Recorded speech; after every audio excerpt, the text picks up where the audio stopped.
it's pretty cool because of the technology. So let's go ahead and get started. If you have any questions, just send it to me in the chat or shoot me an email. I don't have my phone, so I can't take a call right now. So TCOL has us set some standards, and this class, of course, there's an overall goal. So right now it's a really interesting time. I mean, not just because of the work from home thing, but you know, even our office was experiencing some issues with the auditors and a couple of other things, but we're constantly scrutinized.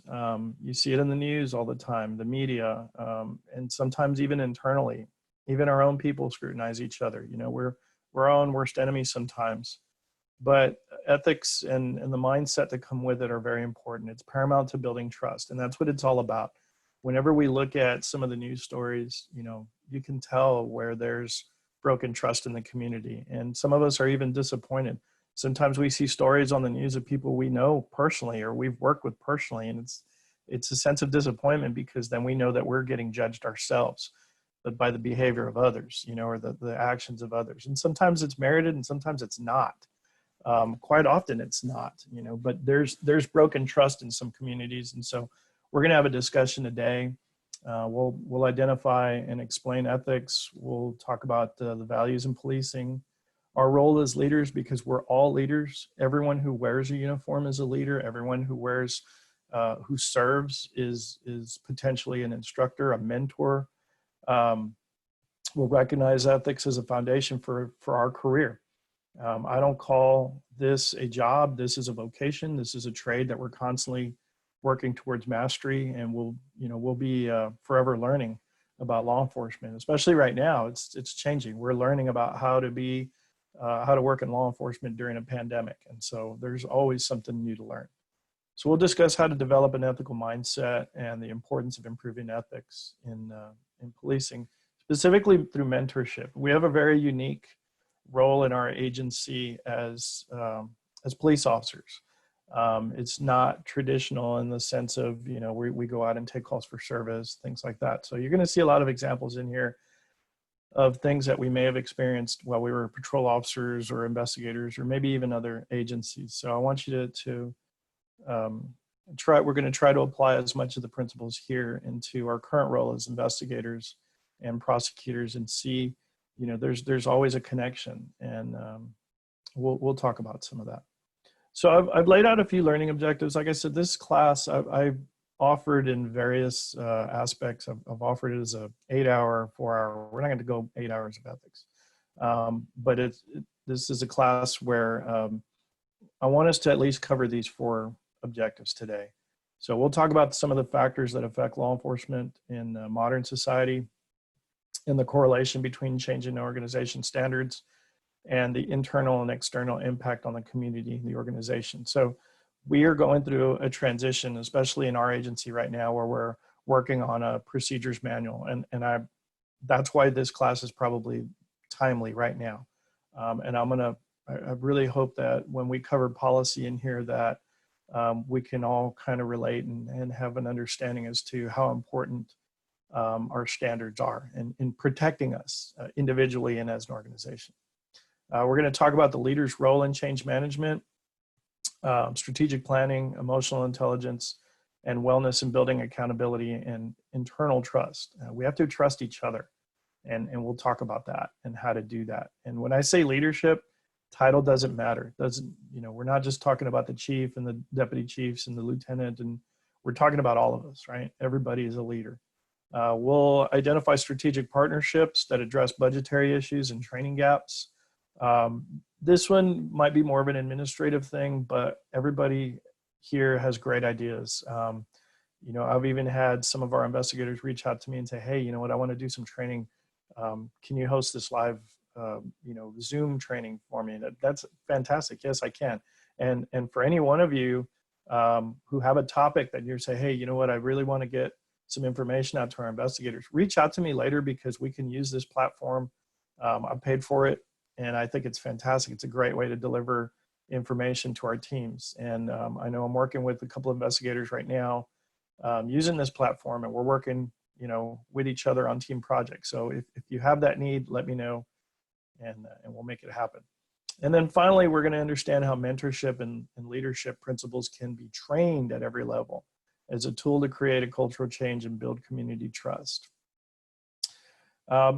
Whenever I teach ethics, you know, this topic, I'm not teaching ethics. I'm not here to tell you how to be ethical. It's a choice. Ethics is a choice. We're here to have a discussion. We're here to review some things that many of us already know. We're here to have an understanding and to be able to discuss our differences and to be able to find some common ground on things that we all want, all of our goals. But unfortunately, years back when I was in grad school and going through this, you know, getting trained to be a trainer in these things, we did a presentation to the Police Chiefs Association, and they said, hey, you know, Mike teaches the topic of ethics and he's got various classes. Well, I started getting calls, you know, requests to teach this class. And so I would go out to different agencies and teach, you know, various leadership topics and to talk about ethics. But whenever I walked into the room, it was a whole bunch of cops who had their arms crossed and they're all pissed off, you know. And what I come to find out was the only time that officers would take an ethics class or anything related to policy or things was when somebody got in trouble and they didn't want to be there and they were pissed off because, you know, I was either called by human resources or something already happened, you know, where a bunch of guys got fired or in trouble, or, you know, it was part of their punishment to go through the class. That's why I'm really blessed. I don't think any of you or any of us are in trouble right now. So hopefully you're not sitting at your desk like that, arms crossed, you know, pissed off, going, man, I was voluntold to be here. I want all of us to want to be here. You know, we're going to get some training hours out of it. You know, we're going to share some information and have a good discussion. But this is a tough topic. You know, for the most part, the only time that law enforcement officers are ever really take any ethics training is in the academy. And for a lot of us, I mean, that was 20 years ago. You know, I mean, we haven't had these discussions. And a lot has changed, you know, since we went to the academy.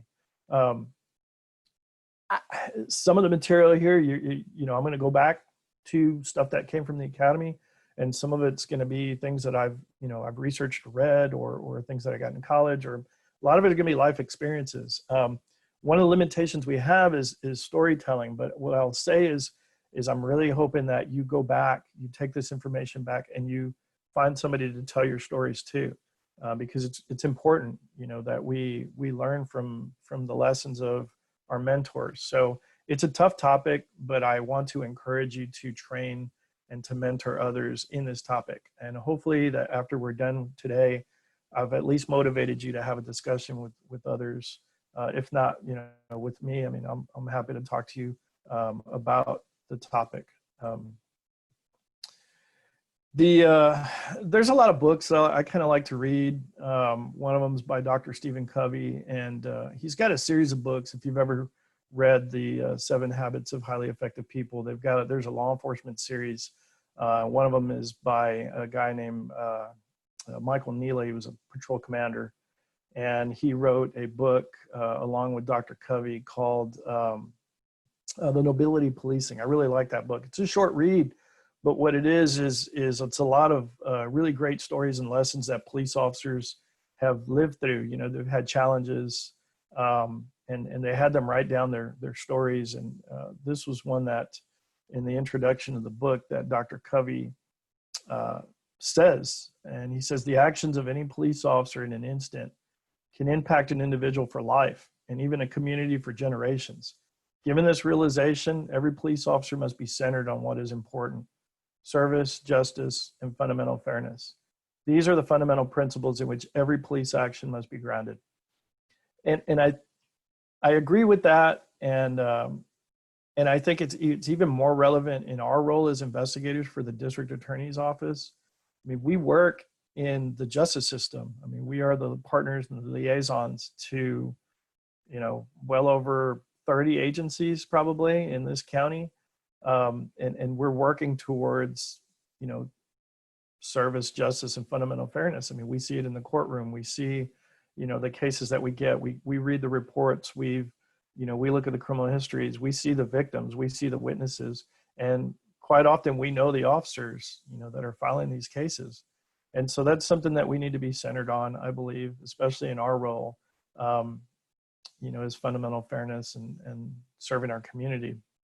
Um, there's some photos here, of the challenges that we've all faced, and sometimes we got to go back and remind ourselves when we get stressed out, or when we're sitting there, thinking back, man, this, why am I still a cop?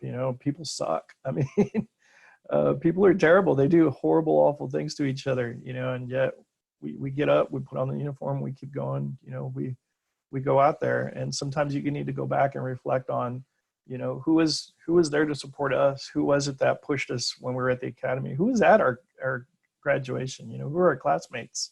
Where are they now, and which paths did they take? So awesome. Hey, thank you, Art. 44 to 46 agencies in Bexar County. Man, that's a lot. That is a lot. We are the liaisons to every single one of them. So what I want to do is start by saying, okay, look, let's go backwards. What are some of the things that influence ethics in policing specifically, right?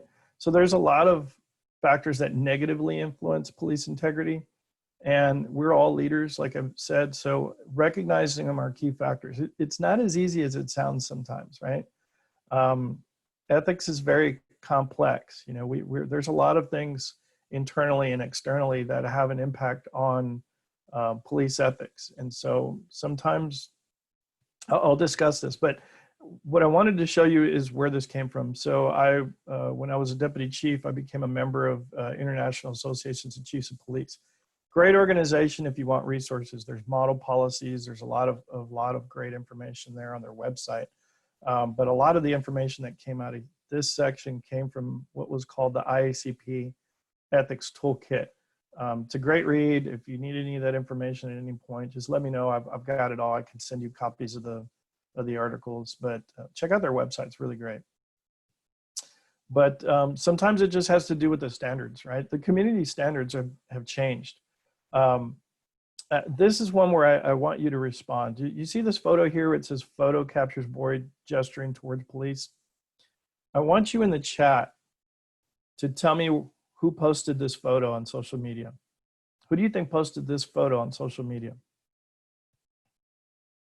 Go into the chat, take a look at it, and put, man, Steve, you got it right off the bat. Right off the bat. All right, so this child here, obviously this is a learned behavior, and he's shooting the finger at that police car. His mother posted this photo. His mother, with pride, posted this photo on social media, right? And so we've seen over time changing moral standards. We've seen children raised differently. And I remembered years back during Hurricane Katrina, how different our cultures were when I was working at the shelters at Kelly at the Air Force Base. And I remember working in one of the shelters and walking around and having a small child who had the TV. There was a big screen TV in one of the lounges, and he had turned up the volume really loud, and people were trying to sleep. So I got a request, hey, can you ask them to turn the TV down? So I remember going over there, and I turned the TV down. This little kid looked just like this one here, small, came up, and he said, why the F are you effing turning the volume down, mother effer? And then he shot the finger at me. I was like, wow. So I told him, hey, where's your parents at? Well, I was greeted with double profanities, and she turned the TV on. So, it's a cultural thing. It's a changing standard. It's like, hey, there are some communities that have not only a distrust, dislike, but downright hatred for law enforcement. And they've nurtured their children for that. Now, there's some background to that. Rightfully so, there are some issues in several communities, right? I was raised to respect authority, to respect my elders. I was raised differently, whether they're right or wrong. If you have a symbol of authority that, tells you to do something, it was a yes, sir, yes, ma'am, thank you, sir, thank you, ma'am. You don't get a yes, sir, yes, ma'am anymore, really. I mean, people are raised differently.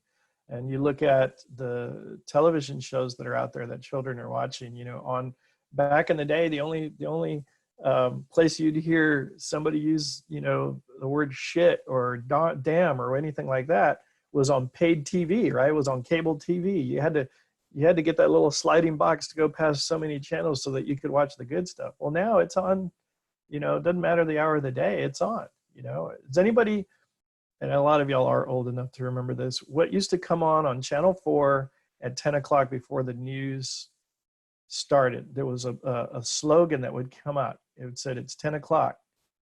Put it on the chat if you know this, and then we'll see where your age is right here. If you remember what it said, put it in the chat.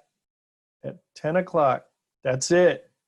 Oh, Jonathan, your dad must have told you that one. You're too young. You're too young to remember. Yeah, do you know where your children are? It's 10 o'clock. Do you know where your children are? And so times have changed. And I used to come on San Antonio on KMOL News 4 right before that came out. There was a big message, and it said, it's 10 o'clock. Do you know where your children are? And that was the thing. It was about being responsible. We had a lot of juvenile crime in our community at the time. And, you know, this was a campaign to get parents involved. There's a lot of other factors I'm not going to go into, you know, socioeconomic factors. There's a lot, but there are definitely changes in moral standards. And there's a lot of other reasons why that's the case. But there are other negative factors that are influencing police ethics. Sometimes those have to do with the reaction or the response, even internally. Sometimes the organization's expectations of police, you know, might actually have a negative impact on police ethics, the work environment that our officers are placed in, you know, and just the overall role in the democratic society, and you know, the process of enhancing integrity. You know, think about it. When I retired, you know, I worked at a bunch of different little small agencies, and when I was leaving the city of Chavano Park, we were going through a process in our policies called the Texas Best Practices Recognition Program. And it was, you know, something that was a result of you know, Ferguson, a whole bunch of other things where, you know, the city was saying, hey, you know, you need to enhance your policies. We need to be more restrictive. And so, you know, everything was really service oriented. And I mean, there was a time when that small city we've all gone through phases of community policing, you know, I mean, where they were playing more of a security role, and oh, you know, can I take your trash can out to the curb, and can I pick your mail up while you're gone, or feed your pets, and all this crazy stuff, you know, and crime was, you know, something that was secondary. And then we went through this phase where it was go get them, crime, put them in jail, lock them up. And then, you know, now we're back to, well, wait a minute. So we keep giving our officers these mixed messages, you know, okay, what's our focus? What's our focus right now? Is it go out and get crime, or is it, you know, pet the doggies, or what is it? You know, where are we at? And I say this is that, you know, and I've said it in other classes, there are two things that cops hate, right? Cops hate the way things are, and they hate change, you know, I mean, but we're the ambassadors of change. We truly are. And I think I mentioned this in another class, you know, every time the rules change, we have to adapt to it. So that can be stressful for law enforcement officers, especially senior officers who've been through all these changes. You know, one week they're told you can hit people with a flashlight. The next week you're told, well, you know, we hit a lot of people and it worked. Next week you're told, no, you can't hit people with a flashlight because you're breaking their heads open. You know, you can't do that anymore. Well, what do you mean? It worked. So even the policies, our internal struggles, and the people that we answer to can have a negative influence sometimes. But I want to talk here about what are the benefits and what are the disadvantages to the concept of professionalism, right? So we're going to identify, number one, what is a profession and what is a professional? So let me ask you this. In the chat, I want y'all to respond. Do you think that police officers are professionals? Just police officers. In all the list of professions, attorneys, doctors. Yeah. Absolutely. Great. I think the consensus is yes, right? So let's look at that. What is the definition of a professional, right? So professionalism in the Oxford Dictionary, we'll look at the top one, right? Is a professional is one who's engaged in one of the learned or skilled professions or in a calling considered socially superior to a trade or handicraft, right? I like the term trade, right? So this is something that um, it's a skill that you're constantly trying to evolve and you're constantly trying to obtain mastery. Professionals um, historically were recognized as people who worked as attorneys, as doctors, as theologians, or you know, priests. They were constantly studying. They were constantly evolving. Law enforcement wasn't actually historically recognized as professionals. It was, you know, when you go back to the history of modern policing, you know, it was essentially volunteers. There were volunteers who got together. They were frustrated. They were trying to take care of their community, and then they started to organize. You know, if y'all remember the Sir Robert Peel and all those old stories, you know, that of our evolution into modern policing. The professionalism of our career is fairly new. You know, we're talking about this past few centuries where we're starting to understand.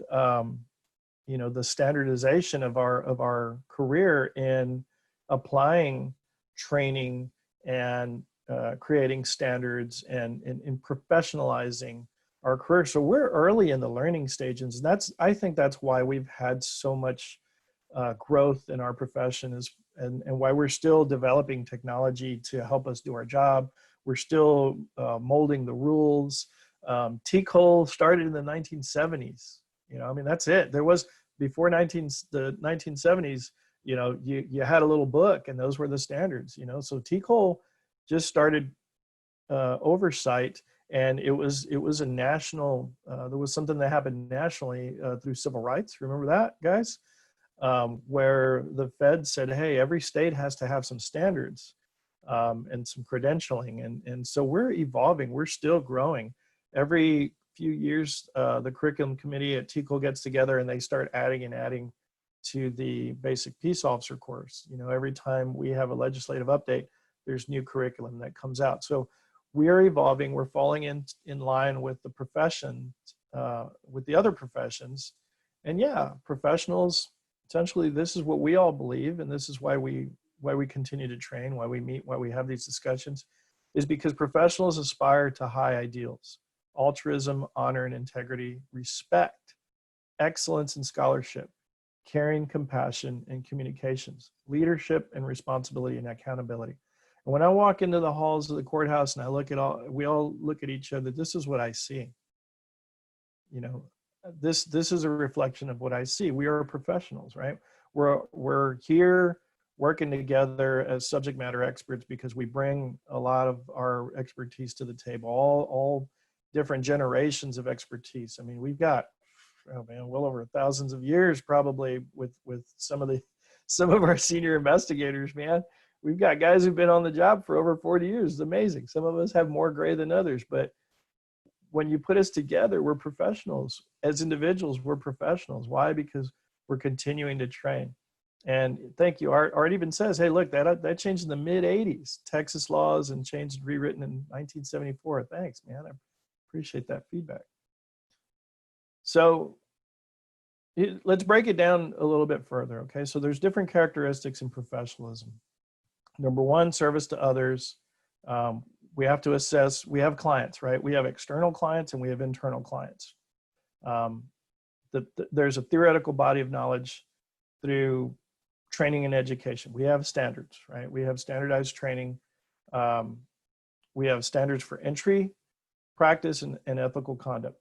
We have a law enforcement code of ethics. We have hiring standards. We have minimum baseline standards to become a Texas peace officer in our state, right? And a professional association to maintain standards. So we do. In our profession, we have TCOL, and prosecutors have the bar, and you know, we have continuing ed and lifelong learning. So that's why I said we are ambassadors of change. We are all committed to lifelong learning. As long as we're licensed, you know, we're going to have to continue to learn. I like to show this poster, and a lot of you guys have probably seen this. you know, in different classes, or one of those pictures, you know, where you know, maybe you had it at your old police departments where the chiefs put up these little motivational posters. But when I talk about character, right, you always hear people say, you know, oh, the guy is a character. Well, no, I want to break it down further. Character describes your inner strength, right? But it's the link between values and behaviors. When we look at police officers, and we've all had different experiences in in our careers where we've seen good, bad, and ugly, right? I mean, that's just the nature of the job. Where we see somebody and they put on this persona on the outside, but we know who they are truly. And I use the iceberg. The tip of the iceberg is what you see externally. But when you really truly get to know somebody, you see what's below the water, you know, the larger portion. And the glimpse that you get is through their behavior. I mean, you get to know who they truly are when they exhibit their behavior. That shows their character. I mentioned this is a calling.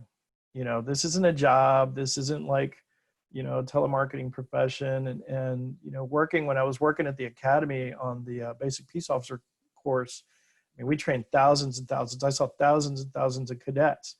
And we really emphasize this over and over again. And I had a few early on that asked, you know, why is it that every instructor that comes into our classroom keeps saying, look, man, this ain't for everybody. This ain't for everybody. This ain't for everybody. It's a calling. This isn't a job. This is a calling. They almost felt discouraged. You know, they almost felt like, well, man, it seems like everybody's telling me I shouldn't be a cop. You know what? Not everybody should. And we want you to make that decision before you go out on the streets, because the actions of one are reflective of all of us sometimes. You know, it's a noble calling.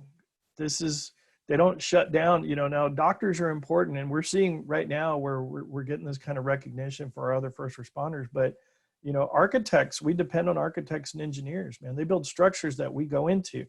You know, if they half-ass something, that structure could fall down. We want them to do their job well. You know, an architect or an engineer build, you know, if you guys go up into the Tower of the Americas and, you know, you didn't have any respect for architects and engineers, we may not go into that facility. But when they die, when they pass away, they don't hold parades for them. You know, they don't come architects from all over the world, you know, to bury them. We carry our brothers and our sisters on our shoulders. You know, we take them home. I always say there's two places that cops call home, right? Home is the one that we come home to, the wooden, you know, brick structure that has a ceiling, that has a foundation we paid for. You know, we go home at the end of every shift of every day. We go home. And if we can't get to that home, then our brothers and our sisters, will carry them home to our home in the heavens, where we can stand next to Michael the Archangel and rest for a while. But we always go home. You know, we're human beings. When we look in the mirror, we see a person, we see a shell, we see a cop, we see somebody who is serving in a noble cause. So that's why it's different.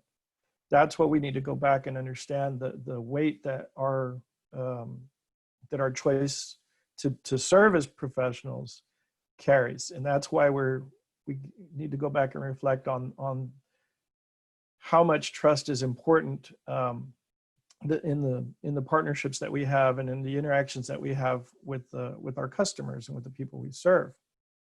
But it takes competence, right? It takes two things: character and competence. And so I like this standard here, actually, this quote from Edwin de la Terre, right, French guy. When a person voluntarily accepts a position of public trust, he takes on new obligations. If he doesn't want to live up to them, he's free to decline the job. Not only is this a fair demand, but granting authority without expecting public servants to live up to it would be unfair to everyone they're expected to serve.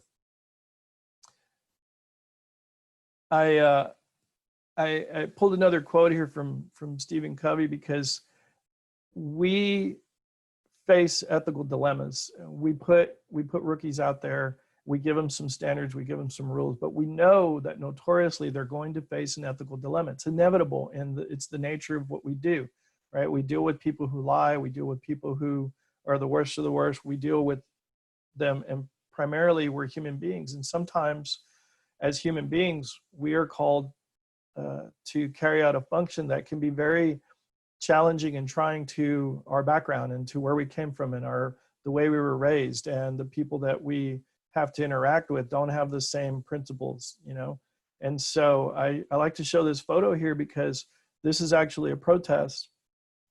And I wonder what the officers are thinking when they're standing on the skirmish line, and in front of the protesters are a bunch of grandmas. I don't know if you guys can see that, but it's a bunch of women, and they're holding mirrors up. And so to get the officer to look at themselves. And so it really doesn't have much to do with the fact that maybe the officer believes in their cause, but the officer has been called to stand on that skirmish line, to protect the skirmish line. And this is just a bad situation for everybody because, we are still empathetic, we're still compassionate, but we have a job to carry out, and if the commander of that skirmish line says, hey, you need to break up this crowd, you got to take grandma to jail. What do? That's an ethical dilemma. And so when we put these young recruits out there, we need to prepare them to be able to make the right choices when they're facing these ethical dilemmas, and to give them a way to think independently, because most part, they're on their own, right? And so I like to show this photo, especially to young officers, so that they can understand the challenges that are going to come with this profession. So we've heard the word integrity a lot, and a lot of us even say, hey man, I'll never sacrifice my integrity for anyone, right? Never sacrifice my integrity for anyone. But character is integrity, right? Character is wholeness. Character and integrity go hand in hand. So the values that you use to achieve your goals, essentially make up character. That's why I like the word character. But we have to have an understanding that we all come from different backgrounds. If you've ever been in field training, and I've spent probably over half my career as an instructor and as a supervisor. I got into field training early on, and then started supervising others. And this was something that was even a little challenging for me. But when you're putting teams together, teams of people, you got to understand, and we all have to understand that we all have different backgrounds, right? Individually growing up, we might have some commonality, but we're all individuals. And so we need to look at our value systems and where they came from. If you're an administrator, and I've worked as an administrator, and you look at, okay, who's on my team? Where do they come from? It's important to have some basic understandings of where they got their value system, what are their beliefs, and how are they going to respond when we give them a baseline and we tell them, look, this is the values for our organization. This is what our team concept is. This is what we believe in. I remember early on as a rookie going to a house when I was raised Catholic. I'm not like a hardcore Catholic, but I went to Catholic school like all my life, essentially. Every school I went to was a Catholic school just before college. And going to a call at a house, and it was all filled up, they were devil worshipers, and I got the creeps in there because there's all kinds of nasty, weird stuff in their house that I didn't understand, but they called for help, and I can't deny them help. I had to, put my game face on, so to speak, and say, hey, look, they're part of the community, and I have to go and serve them fairly, because they were raised differently. They have different moral standards, different values. I don't have to agree with them, but I have to serve as a professional. And we've all been in the position, where you've gone to the gang member's house, like, dude, this guy got into a fight with him like 2 weeks ago, but his grandmother died, and we got to go to the house and go, write a report, and he's in there crying, These are opportunities to build trust, to build some partnerships. We may not agree, and maybe they don't like us, but at some point we have to go out there and serve. And so this is where these ethical dilemmas come in, especially for younger officers. But having a basic understanding of the people that are on our team, and then the environment that we're in, can be important so that we can try to communicate better and build up trust. So every aspect of human behavior is influenced by personal values, but again, they're just not easily defined. This is a quote from Thomas Huxley. The bottom line is, right, it's not who's right, it's what's right that counts. I like this one. So let's talk about a code, right? We all have a code. I know John Wayne used to say every man has a code, right? But integrity, ability to adhere to a steadfast code of moral behavior without wavering to outside pressures, right? Is sticking to your code, finding your motto, finding what defines us. So let me ask you this. I often hear officers at different agencies say, yeah, well, what can I do about it? What can I do? I don't want you to answer in the chat, but I want you to write this number down because I'm going to ask you later. How many people see you in one day? In one day, think about this question. Don't answer yet. Later, I want you guys to answer, but think about it. When you get up in the morning, you know, not including your dog, right? Somebody sees you, that's one person. When you're driving, estimate about how many you think people see you. When you get to the courthouse, how many people see you, right? So we interact with a lot. Maybe it's 1,000, maybe it's 2,000, but I want you to think of that number right now. Write it down. I'm going to ask you later about that number, okay? Yeah, too many. Yes, but come up with an estimate. So because we have an obligation to society, we chose to get into this, right? Ethics has to be the most dominant role in our daily conduct. I don't know how many of y'all have ever gone somewhere with your significant other, with a buddies or whatever. Hopefully not everybody in this class has nothing but cop friends, right? I know we get annoyed by those people sometimes who aren't cop friends, but any of y'all ever been to like a barbecue or something, and you already know it's that awkward thing where people start introducing themselves. Hey man, I'm Joe, you know, I work in insurance, or I'm a car salesman. Hey, what do you do? Man, the second you say, if you reveal it, right? The second you say, I work as a cop, they have stupidest questions that they want to ask, right? Just, you know, oh, hey man, oh yeah. Or all of a sudden their demeanor, their behavior changes. I want to encourage you to do this. I want to encourage you to talk to those people, right? That's an opportunity. That's an opportunity to build trust with one individual, with that person, right? And you know, even my own family sometimes when we're sitting there, yeah, and it's true. You know, sometimes they're gonna judge you immediately by vocation, by profession. But think of it as an opportunity to build trust. They're gonna ask you about something they saw on TV from a guy that's wearing a patch that doesn't even match yours, that happened somewhere else in the world. And we have a choice, right? We can get pissed off and say, you know, yeah, it's bullshit. It's just the media trying to screw us over again, blah, blah, blah. Cops get attacked all the time. Or you could educate them. I've even been at family gatherings where my family is say, hey, did you see that thing that was on national news about those cops? Why did they kick that guy in the face? I don't know why they kicked him in the face, right? I wasn't there. But they're asking because they want to know. Some people might judge us, oh yeah, that's all y'all do. You know, you just beating up, there you go again, you know, cops just beating people up again. Look, I get it, man. You know, the court of public opinion is rough. The media is not on our side most of the times. It's 10 seconds of something that, you know, took 2 hours. But that's an opportunity to build trust with the community. And trust is constant. It's a constant balancing act. You know, I remember when I first became chief, and I had one of my mentors tell me, dude, welcome to spinning plates. You know, you got a whole bunch of sticks and you're going to have to spin plates, and you can't let the plates fall, because that's trust right there. Every time you let a plate fall, you're breaking trust. You got to get another plate and get back and spin them. It's a balancing act. Well, every one of us has an opportunity to build trust. Think about what you can gain by educating that person. Maybe you could tell them, hey, look, you know, I don't know what happened. It looked bad. It was 10 seconds of something that, you know, I don't want to Monday morning quarterback somebody. But I'll tell you this, the people that I work with and the people that I've trained and that I've supervised, and myself, you know, I've never been in that situation. And if I wouldn't, I trust those guys. And if they made a mistake, if maybe, you know, if I believe they made a mistake or they did something intentionally, then they should be held accountable for that, because that doesn't reflect me as a cop. It doesn't reflect my brothers and sisters that I work with. I trust them, and I hope you trust them too. I'll tell you my honest opinion. You know, if I was a civilian and I saw that and I listened to everything else that came out in the news, I'd feel the same way you do probably. But I'm not. And I know that I've worked a long time, and I've known some good cops, some bad cops. I've known some good, you know, I've known some good architects and some bad architects. I've known some good dentists and some bad dentists. But I understand that we accept to be in the public view and they don't. And so I guess because of that choice, then, you know, it comes with what it comes with. But I'll tell you, I'm not that way. So you can judge me if you like. I hope you get to trust me. You know, I was brought here by my wife. So, you know, she trusts me. Good enough. So integrity, ethics, and character are non-negotiable. But this is what pretty much, you know, encompasses why we have to tell those stories and why we have to constantly regain trust. Law enforcement is more dependent upon public support than any other signal function of government.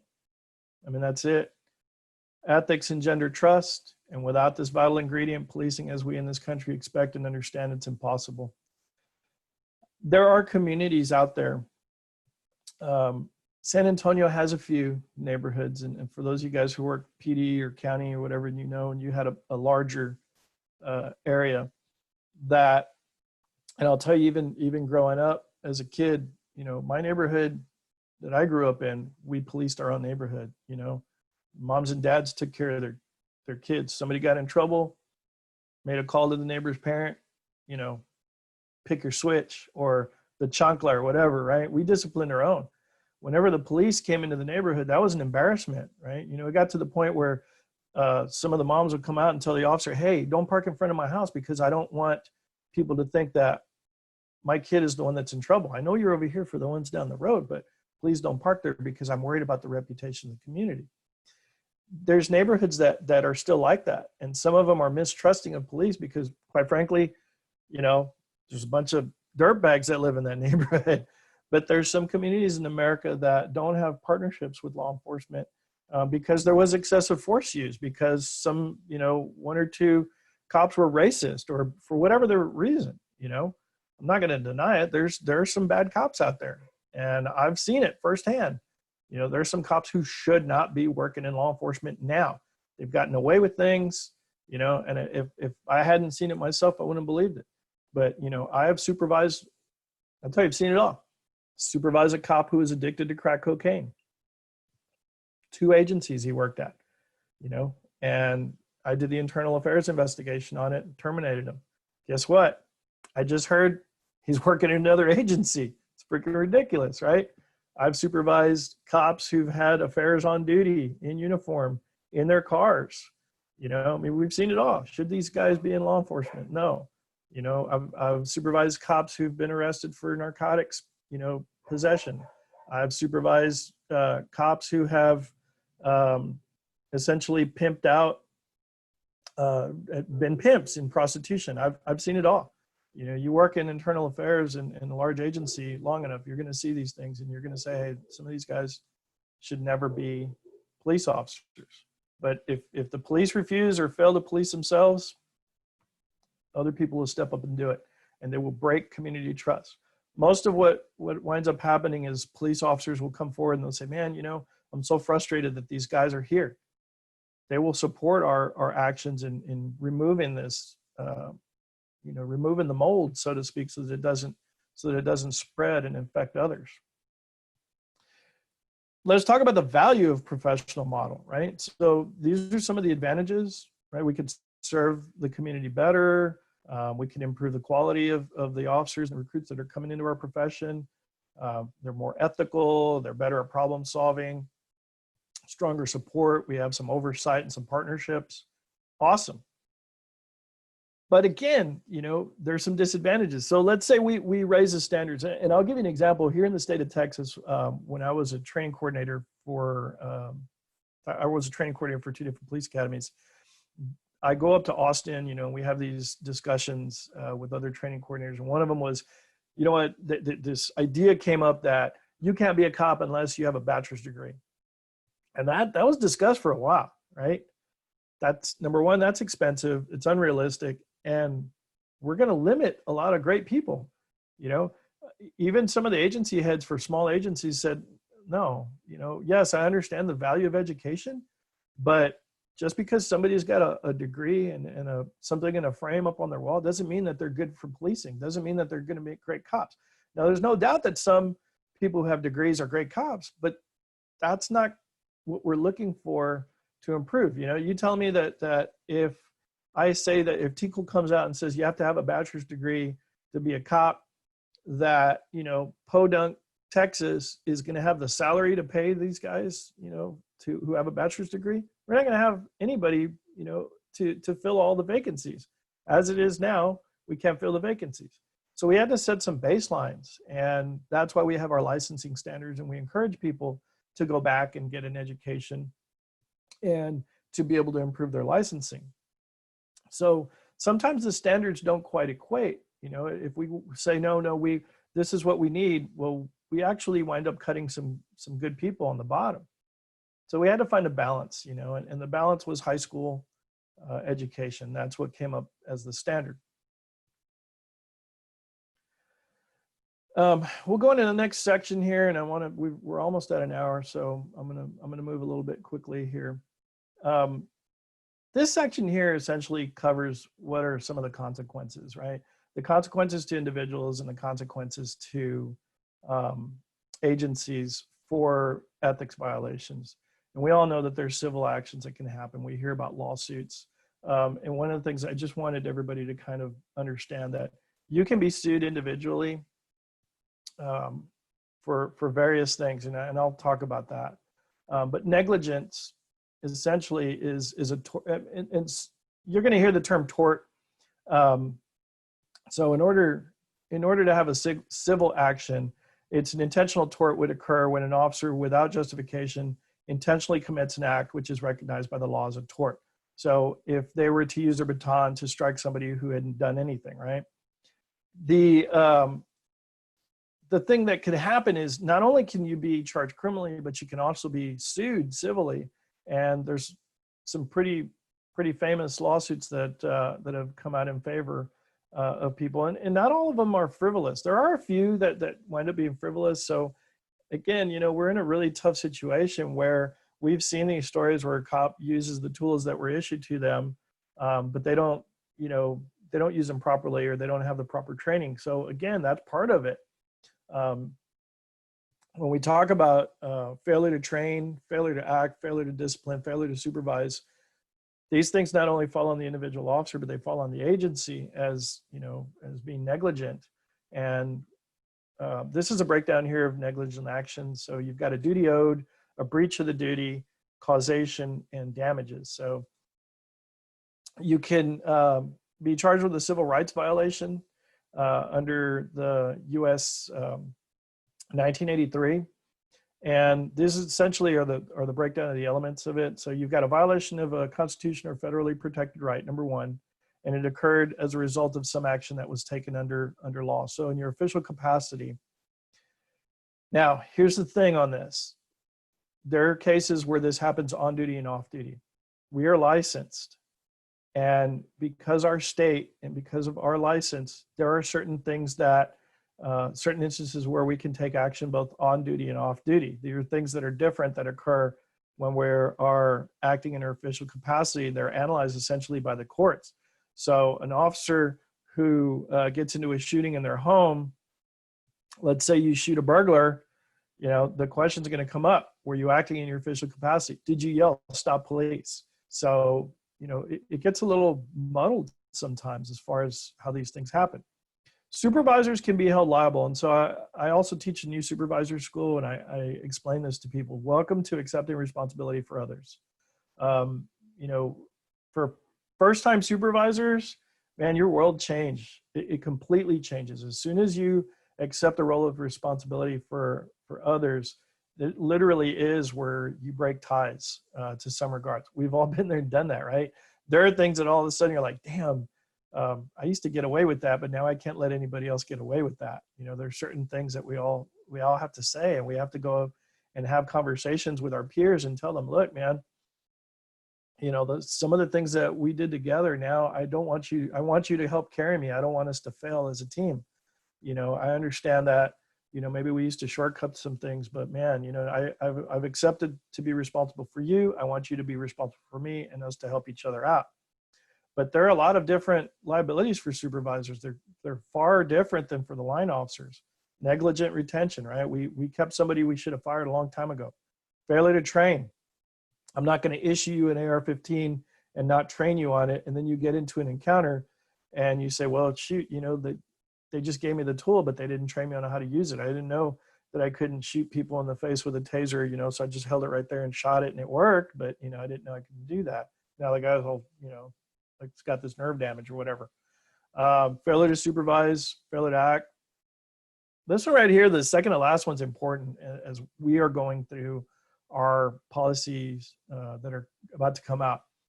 Policy versus practice. Look, if it comes out that it's a practice, it doesn't matter what the policy says. That is policy, essentially. So it's very important that what is written in our policies is what we're doing, because we wind up hurting everybody as a group, and notoriously, even when I was working at the sheriff's office, I was the deputy chief over policy planning and training. We got sued every week, like every week, mostly for things that happened in the jail. And when we would bring deputies in, we'd look at the reports, there were things that they were doing, and then we come to find out that it's common practice. Well, why isn't the policy match the practice? So it's that simple. We could change. If there's something in policy that's not practical, that doesn't work, then we need to write it down, because policies are meant to protect us. And I know that sounds, kind of weird, but it is. They are meant to protect us.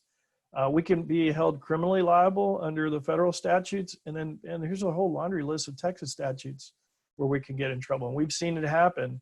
We've seen officers get charged criminally. There's a ton of them. Why do we care? Why should we care about it? Look, I mentioned this earlier. Our parents taught us, right? It's all about the golden rule.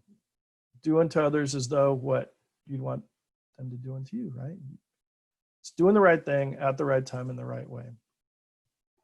Here's where we have to have a basic understanding of why we can't take the uniform off. We don't get an opportunity to take the uniform off. Right before graduation, actually it was the first day of the police academy. I told them, I would tell all of our cadets, hey man, congratulations, you got in, baseline.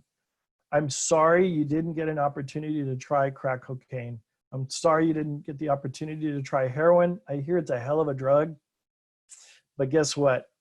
If you didn't already do it, you can't do it anymore, right? You will be judged 24/7, nonstop. Why? Because the standards are higher than others. And it's even includes in our private life. And sometimes that sucks, because we want to, we're humans and we make mistakes, but this is what we've actually accepted. When you turn on the TV, notoriously there's some news story about an officer, a deputy, a trooper, whatever, who got arrested, and they show a picture of them in uniform. Let's say they got arrested for DWI. Well, they weren't wearing their damn uniform when they got arrested for DWI, but you don't see, a school teacher today got arrested for DWI. A nurse got arrested for DWI. You don't see any of that. And it happened that very same day. There were, 30, 40, 50 other people who got arrested. They didn't list their profession. And sometimes officers really get frustrated by that. But again, they get frustrated not just because, they don't like that the media is highlighting them. That person should have been arrested for, committing a crime, but they get upset because it breaks trust. So like I said, there we go, spinning the plates again. Now it's like, great, now I'm going to be judged. Maybe it's somebody it's like, oh, great, man. Now I'm going to be questioned. Hey, man, did you know that guy had a problem? Isn't that guy you work with? Isn't that guy you brought over to our house the other day? Man, dude, are you guys drinking and driving too? That's where we get frustrated. But we do have to have an understanding that we're being watched 24/7, and it's stressful, and it's it can be compounding, especially if you're working at an agency where it's happening over and over and over again. Ethics is encouraging a person to do what is right, but I want you to remember this. It's a choice. Ethical performance is a choice. I mean, bottom line, it's a choice. We either choose to be ethical or not. And it's a choice. So a lot of this is common sense stuff, but if I didn't say it, I didn't say it, right? So here's a collection of photos. And some of us may have been in some of these situations or not, right? We're humans. We like to laugh. We like to have fun, man. We laugh at all the wrong stuff. We tell great jokes. We have good stories. We're people. Sometimes we need, we de-stress by using humor, right? We laugh. We see terrible, horrible things. We hear stories. We look at photos. We review evidence of awful, awful things, the worst of humanity, right? I want you guys to look at these pictures here, right? So we've all been, I used to work downtown bike patrol as a contractor for VIA. Hey, we'd ride downtown, you see the tourists and they want to take a picture with you and your bicycle and all this other stuff. So, not a big deal, right?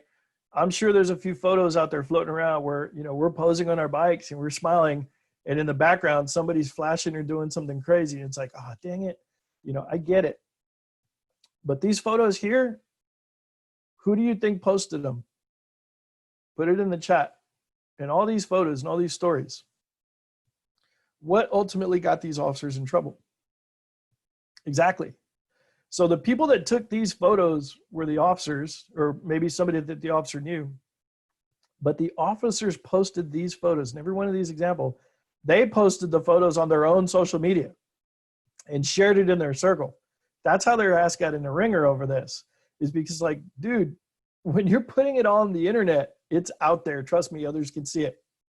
And those of y'all remember the SWAT conference photo. Actually, it wasn't, well, the SWAT conference, that was a whole other story. But the, was it the HIDA conference, I think, with the girl from Twin Peaks that's sitting, that happened up in Austin, the girl that's sitting there with the rifle. Now, those officers, they were there for a conference. They parked their car in the back, right, at Twin Peaks. They went inside, and this waitress just happened to be her birthday. She asked if she could take a photo. That's not an issue, man. It's not a problem at all. Took a photo. One of them took a photo, and then she said, hey, can I hold your rifle? That'd be pretty cool. Well, they took a number of photos, right? Took a photo with a patrol rifle, and then she also took a photo because it was her birthday.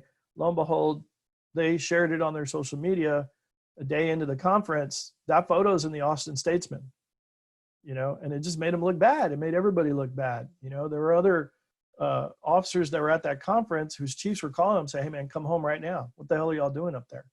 You know, that just looks bad. So sometimes we're our own worst enemy. How about this guy?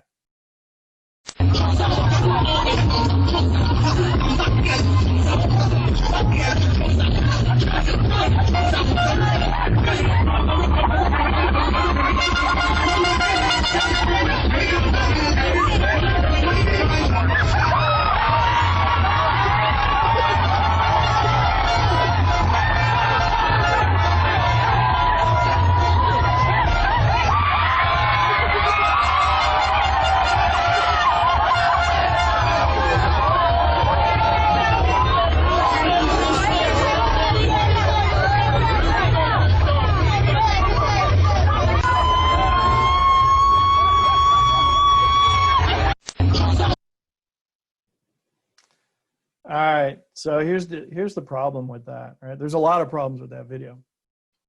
But I used to tell my officers, you know, when I was supervising, man, you know, give me something to defend you on some of these things. Because if your reputation walks through the door before you do, the dear chief thing, or hey chief, I got to talk to you about something, you make it hard to defend sometimes. You know, sometimes we're our worst enemies, and we know those officers. We've worked with some of these guys. You know, and I used to tell the officers that I supervised, man, build up your reputation 364, 363 days a week, you know, and you're going to use force. You're going to do your job. You're going to get complaints. I get it. You know, it's just the nature of the job. But if you're an asshole, you know, 250 days out of the year, you're going to make yourself hard to defend. If you have a bunch of complaints, if you're racist, if you're prejudiced, if you're doing all these things, I can't do anything for you. You know, I'll go through a door with you, but have some integrity, you know, be honest, be ethical, do the right thing, follow procedure, follow protocol. You know, if you get into a shooting, we're going to back you up. We're going to protect you. We're going to take care of you. In this case, the NYPD officer had a whole laundry list of stuff. Hell, he was even posting stuff about de Blasio's wife, some anti-Semitic, anti-Muslim things that he was posting online. And then as soon as this video went viral, sure enough, you know, the New York Times and every New York newspaper put it out there. Racist cop caught grinding in uniform at West Indian Day Parade. You know, that was a poor choice on his part. You know, if the girls were dancing, the other officers standing there, he's smiling, he's having a good time. Girls are dancing. Maybe he backs up a little. He's like, hey, man, you know, whatever. Maybe he can, you know, explain that away.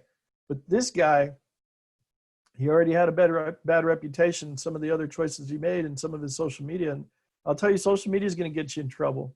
You just got to be careful at that. You know, just even if you start picking your friends, it's out there, be careful. some of the most, the most common things we hear, just being dishonest, stealing time, those types of things, lying. I mean, they're all police brutality. We know what these things are. They're all common sense. Racial discrimination, accepting gratuities. Listen, I'm going to talk about this more in depth here because this goes beyond a cup of coffee type thing, right? Conversion of property theft or, giving false testimony.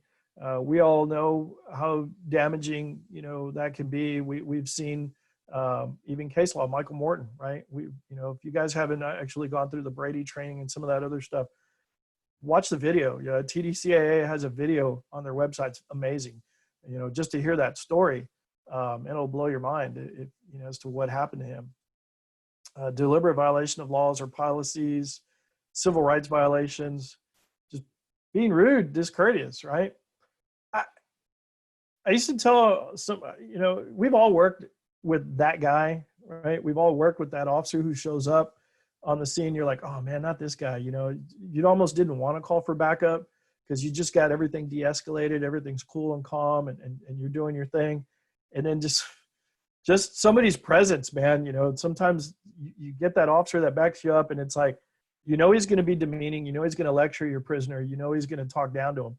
And nobody wants to be parented, not even bad guys. That's not our role. We're not there to parent people and tell them how stupid they are. I mean, they might have been idiots, but if we're sitting there lecturing them and telling them how stupid they are and how easy it was for them to get caught, they know they're caught. They know they're busted, especially if you want to gather intel from them. We get guys that come up and I'm like, look, we got to work in this community. I got to come back. This dude's going to bond out. He's got cousins, got family here. So, you can't go wrong by being professional. So just being discourteous. I'm not telling you to accept disrespect, but there's a way to tactfully, be tactful and be professional. So sometimes we got to watch the way we treat people out in the community. Deliberate inefficiency, that's failure to perform according to standards. I had an issue with this as a supervisor at some point where, we'd come out with a policy or we'd say, hey, look, I really want you guys to up your contacts.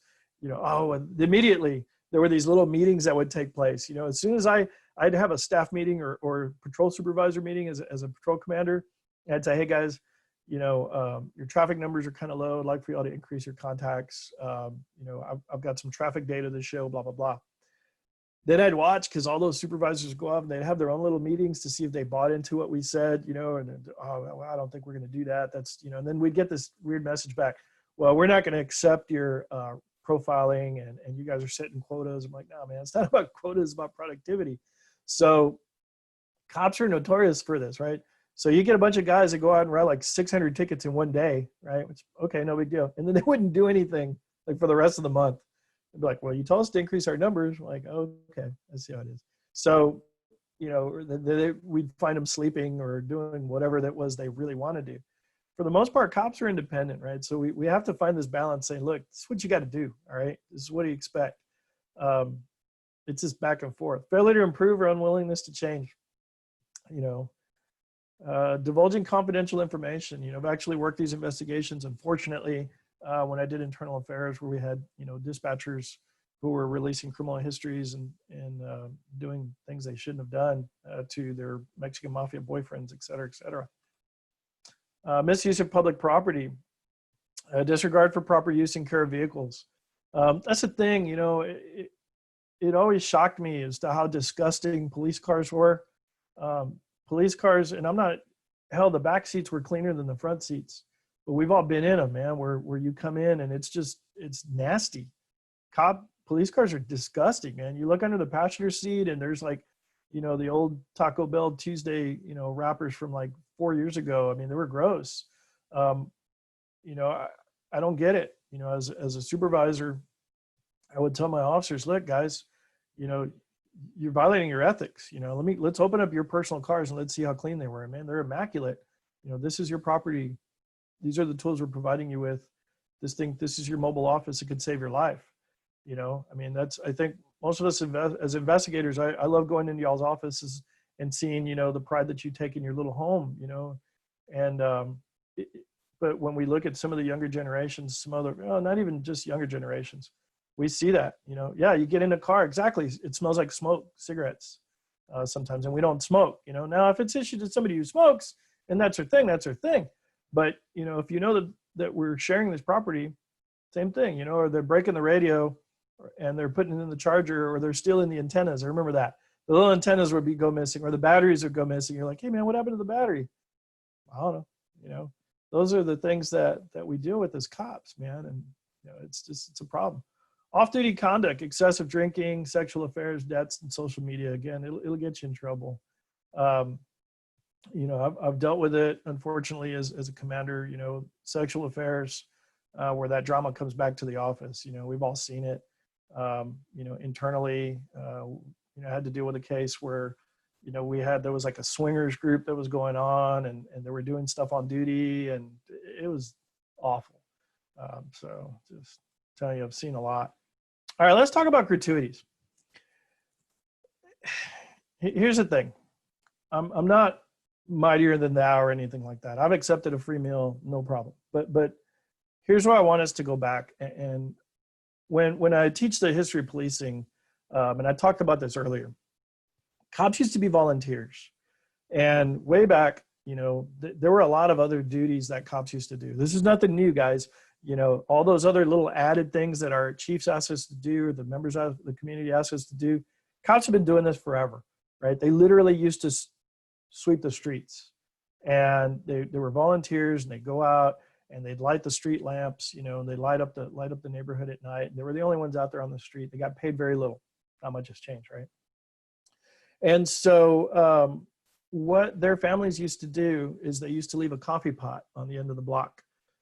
They leave a hot pot of coffee, they leave some bread, they leave some food for their patrol officers. And this was something that the neighborhoods used to do. They would leave them a meal because they knew that they're out there on foot patrol, that they're out there walking. So that kind of became a tradition, you know, throughout the centuries and the different countries that we looked at in their history of policing, is that, you know, a token of gratuity was something that was always given to their first responders.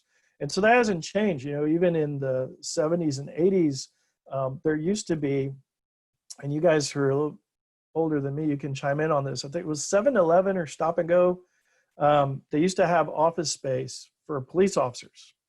And so that was, you know, if you saw a patrol car at the gas station, that's because that company had a partnership with police officers so that they could use a phone to call in their reports. And so that was a partnership that the corner stores had with policing. And so the agreement was, you know, they could get a cup of coffee or soda or something like that.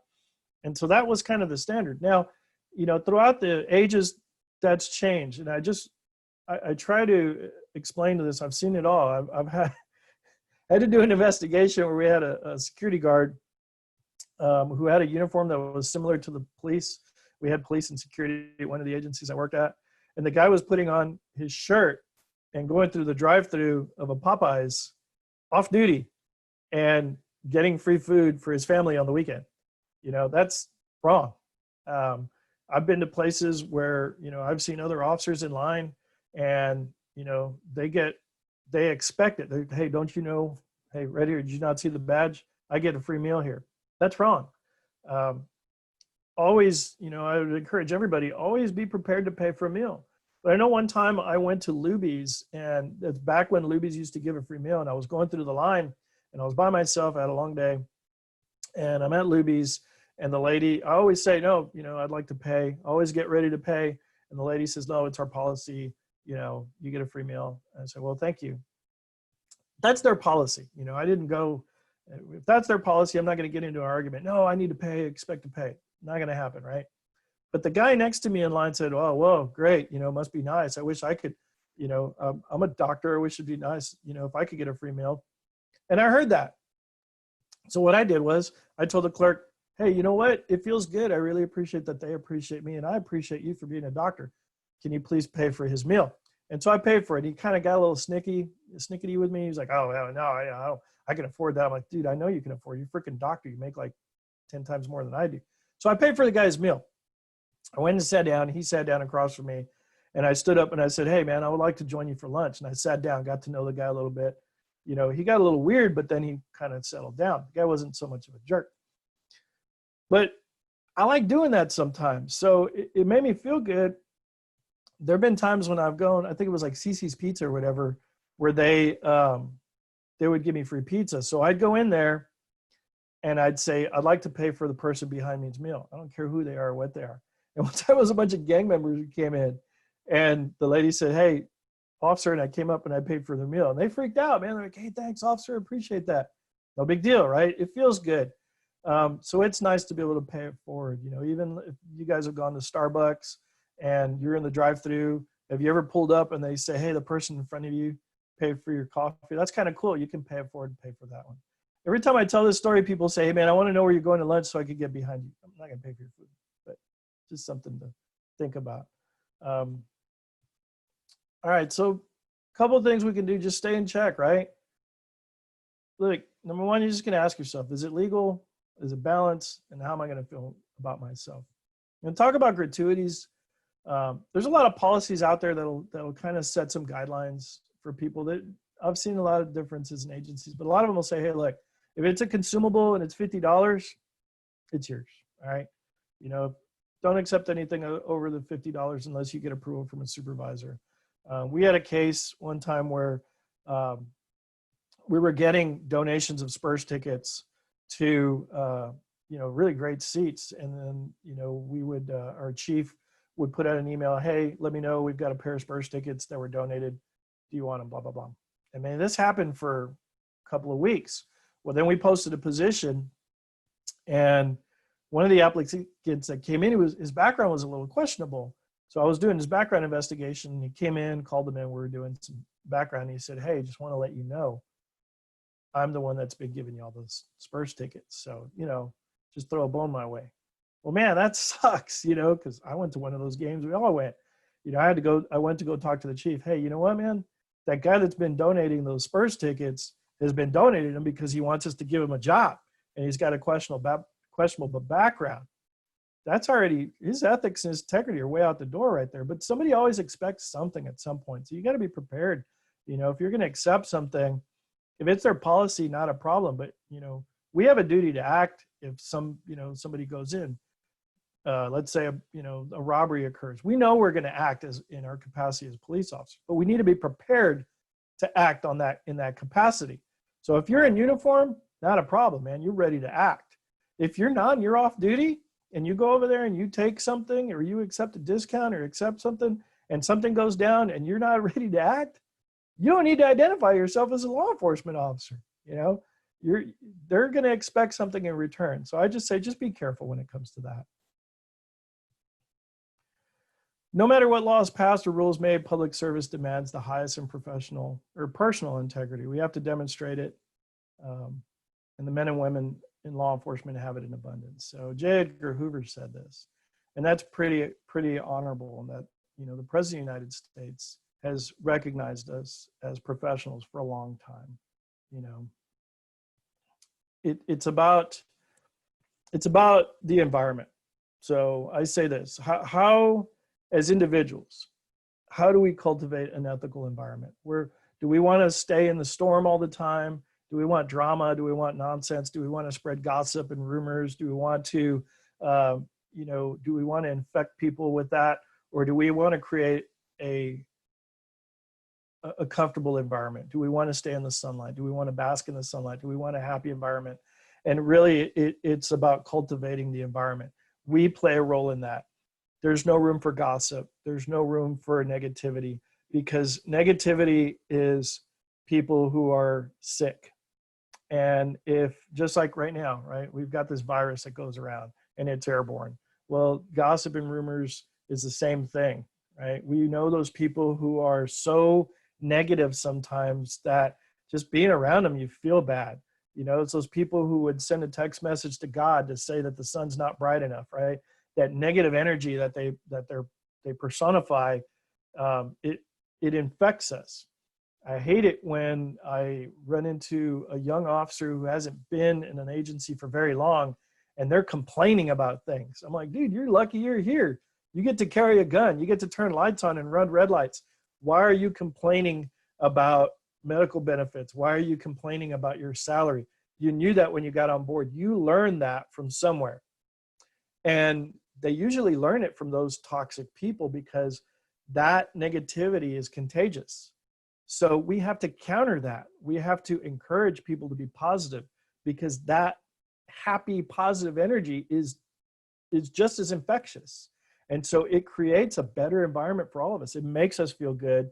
It helps us deal with our stress. It helps us decompress with looking at things on the brighter side. You know, if we made a list of the benefits, you know, the pros and cons of our choice to be in this profession, as soon as that list starts to transition, it's time to retire. It's important that we have conversations, right? Because if you don't say it, you didn't say it.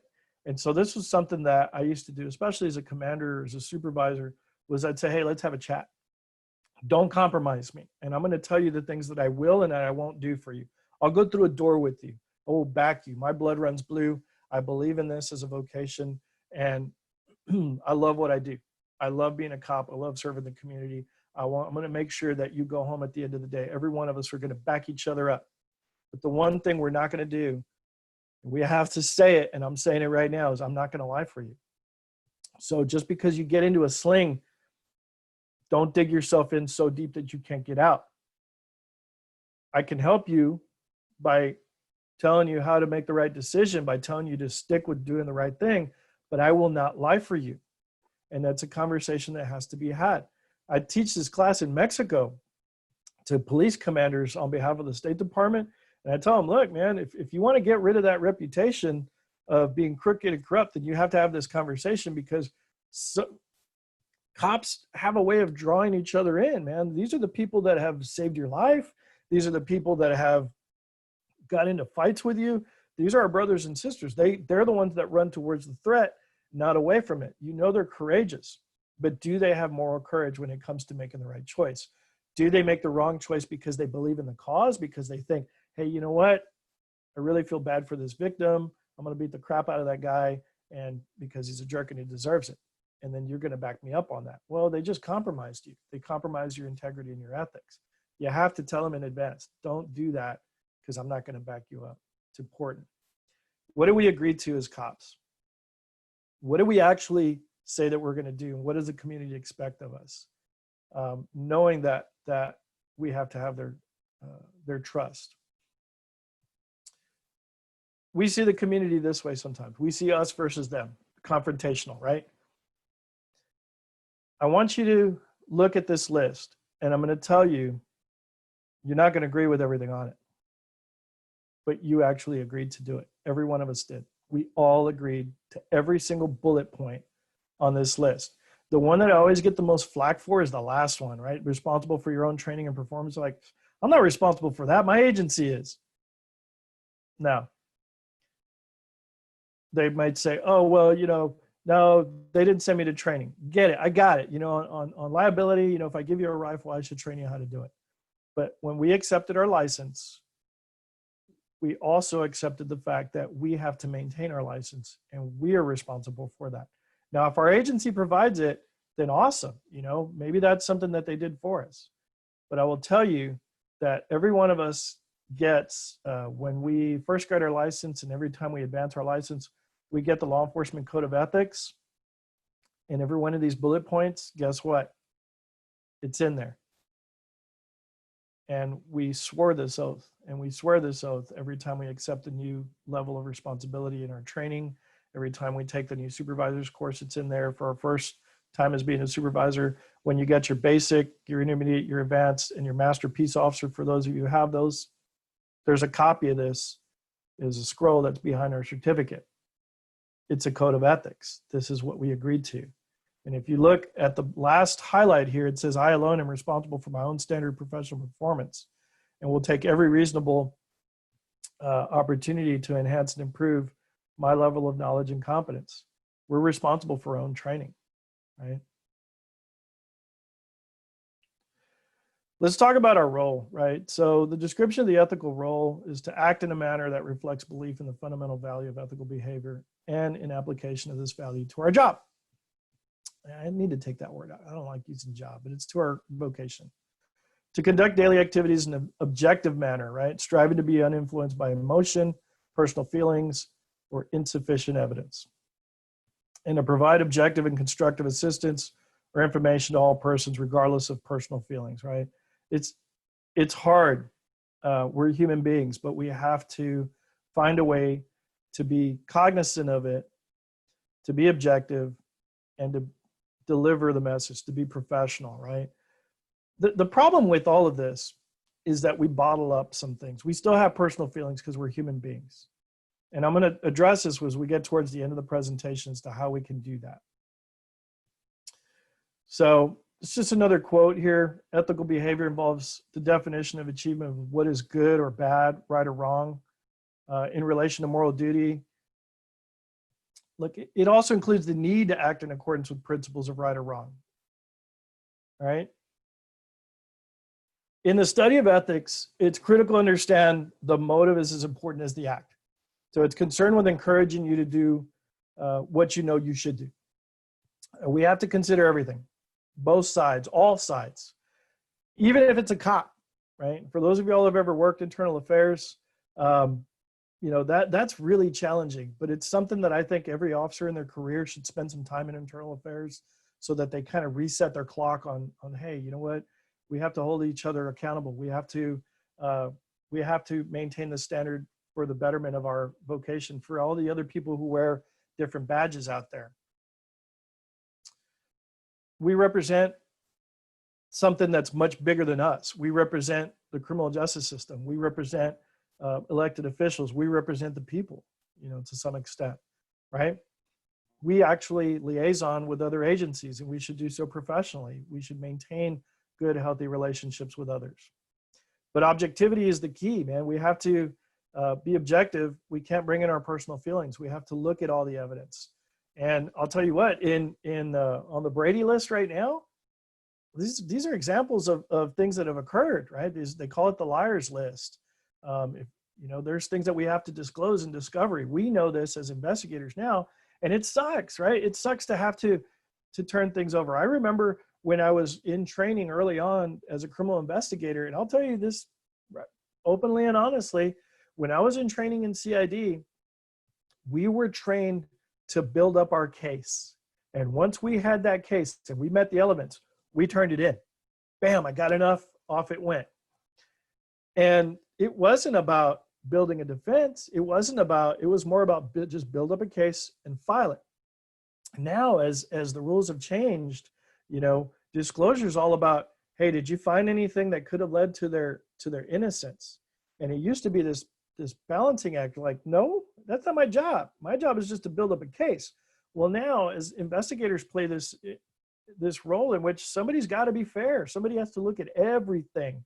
And that's what fundamental fairness is about, is investigators have a whole new role now where they're out there and they're saying, hey, look, you know, our officers at the time, this was the information they had. There's been new evidence that I discovered, that I found, that actually proves their innocence. And they need to disclose that immediately. You can only do that by being objective and putting it out there, because you know what? We don't want to put the wrong guy in jail. That's not our goal. It's about being fundamentally fair and being just. The only way we can do that is to be objective. We have to then take that objectivity into our personal lives because we're scrutinized even off duty. And so that's why everybody's watching, man. They're watching us on duty and off duty. So we have to find healthier ways to deal with that stress of knowing that we're constantly being watched. We're constantly being scrutinized. You know, we're not angelic. We're not perfect. We're humans. We make mistakes. But we just have to keep that in the back of our mind, that we have to have a healthier way to deal with the stress that it creates when we have our personal opinions, when we're human beings, when we have the right to be human and make mistakes, but we still have to be objective even off duty. I'll tell you, there's some agencies sometimes where they're just in the ringer all the time. They're being looked at, and I've told administrators this in some of the classes I've done for chiefs. If you're asking yourself, how'd you get there? Look at your training. Look at how you're onboarding people and who the hell is influencing them, and who are your informal leaders. Are they mentoring people? Are they setting them on the right path? Are they the right trainers for the group? So I like to show this. Here's the deal. Our commissioner, he believes in this new program that puts rookie cops in the highest crime areas. So they want seasoned hairbags like you, breaking these recruits in. And since you're the oldest here... Look, if it's all the same to you, I got 7 days. I'm no one's teacher. I'm not a role model. God knows you're not, Eddie. But your name came up in a computer, pal. This thing's been kicked up by 2 months, and all eyes are on it. Just do the best you can, okay? Come on, Dugan. Don't you want to do something useful with your last 2 minutes on the job? Not really. Here's the deal. What do you guys think about that? Put it in the chat. Is that the right guy to be the field training officer? And for those of y'all, anybody know what movie that is? Put it in the chat if you know what movie that's from. This guy could damage long term. If that's your field training officer, that's your welcoming committee, that's that guy that's going to infect your organization. He's going to cause problems for a long, long time, right? So we have to have some level of accountability. There's two different types of accountability. You've got internal mechanisms and external mechanisms, right? So externally, we talked about, there's civil and criminal penalties. Externally for people who make unethical decisions and they violate the law as in law enforcement, and then there's internal. So you might have chain of command, internal affairs, SOPs, in-car cameras, different regulations. There was some research that was done by I think it was in '88, in the '80s. It was called Clocker's model. That's where a lot of this came from.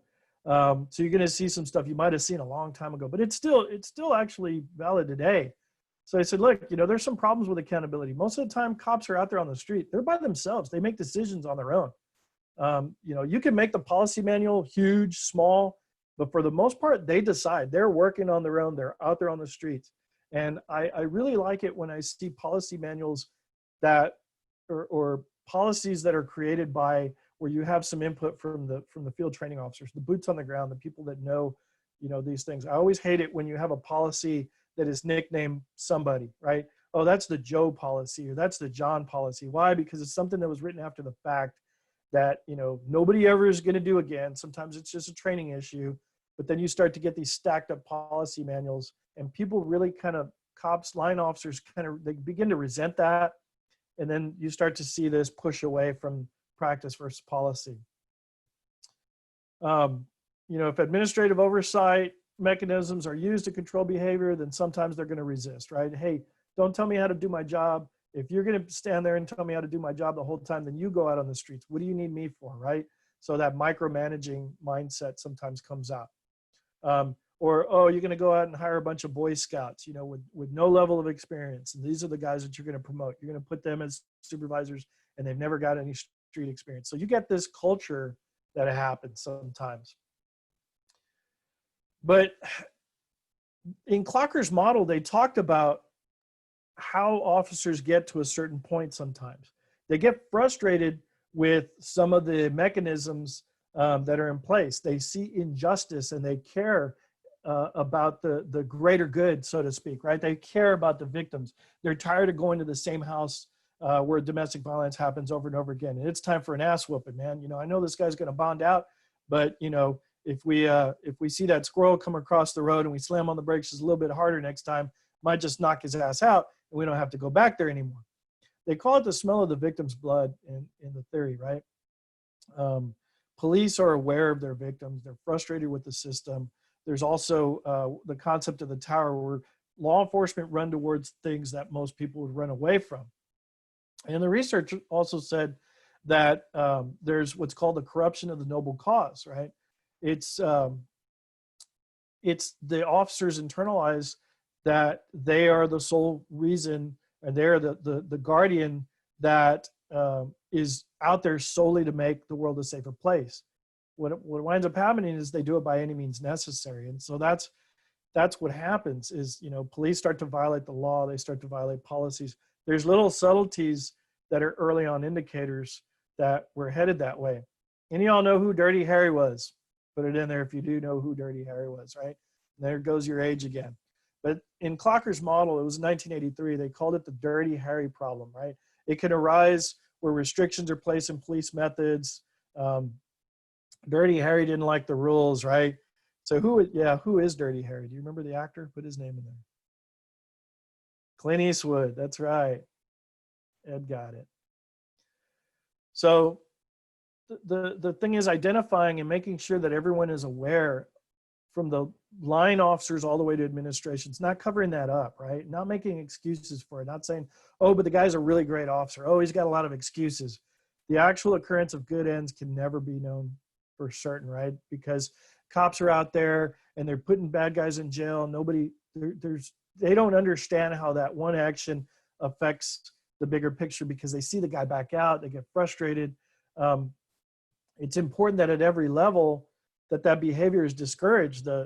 Hey, look, I understand that the system sucks sometimes. We're going to put the same person in jail over and over and over again. You're doing what you need to do. You're doing the right thing. Next time thumping the guy, that's not the right thing to do. It's not acceptable. It's not who we are. And it's not what we have outlined, and there are consequences for that. Lying is part of the job. And so we send a mixed message all the time, because we are allowed to lie in our profession, in our vocation. We deal with liars every day. We lie for good reasons, right? We lie to get confessions. We're like, oh yeah, man, shoot. Man, I beat my wife all the time. I know exactly what it feels like, bro. Yeah, man, no, she deserved it, right? And then we get a confession. Oh yeah, bro. I've been in the interview room. I've talked to bad guys, and we put on this persona. We know it's not us, but we put on this persona so that we can, for the greater good, so that we can get a confession, so that we can build up our case. That's Nino. So that we can build up our case. So, I mean, there's an example here in this meme. Lying is part of it, but we have to maintain, our center, and we have to say, hey, look, you know what?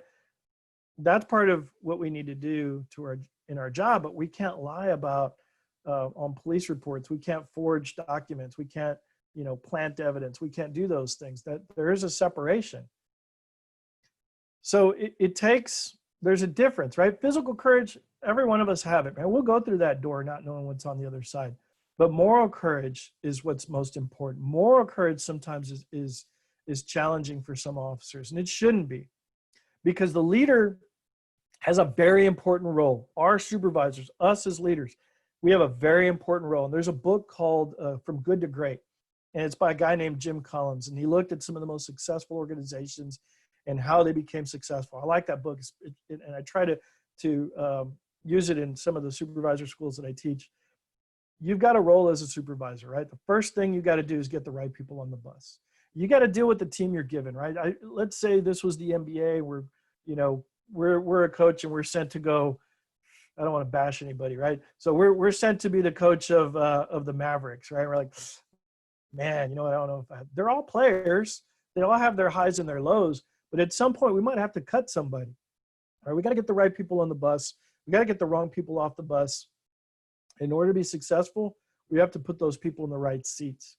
They may not all have the same, maybe they all have the same title. We're all sergeant investigators, right? But we know that each one of us has our specialty. That's why I love working with all of you as a team, because we all have our specialties. We're in the right seats, and if there's people who need to be off the bus, then they need to be off the bus. They can't hold us back. Change management is about taking accountability. And so when I was a deputy chief, our sheriff made us watch and say, hey, look, you can only blame the last person so much, right? Here's a clip. When Khrushchev was forced out, he sat down, he wrote 2 letters and gave them to his successor. He said, when you get yourself into a situation you can't get out of, open the first letter and you'll be saved. And when you get yourself into another situation you can't get out of, open the second letter. Well, soon enough, this guy found himself in a tight place, so he opened the first letter, which said, blame everything on me. So he blamed the old man. It worked like a charm. He got himself into a second situation he couldn't get out of, and he opened the second letter. It said, sit down, write 2 letters.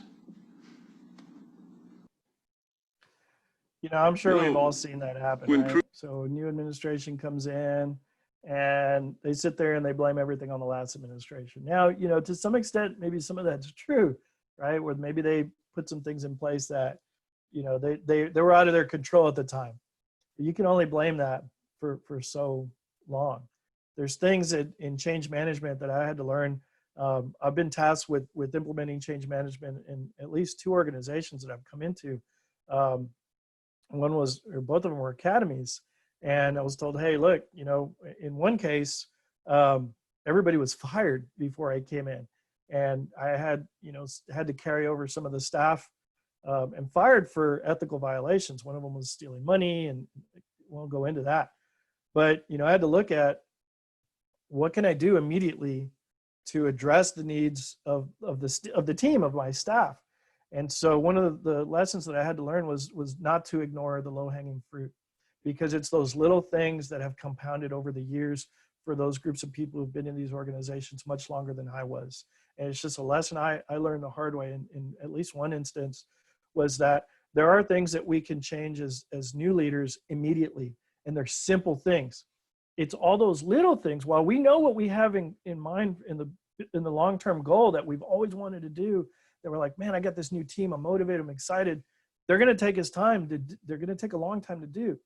But we have to practice leadership by walking around, by getting out there, by getting to know our people. Hey man, you know, how long have you been here? Do you like what you're doing? Is there something better that, you know, that you could do? Is there, find that seat for them on the bus.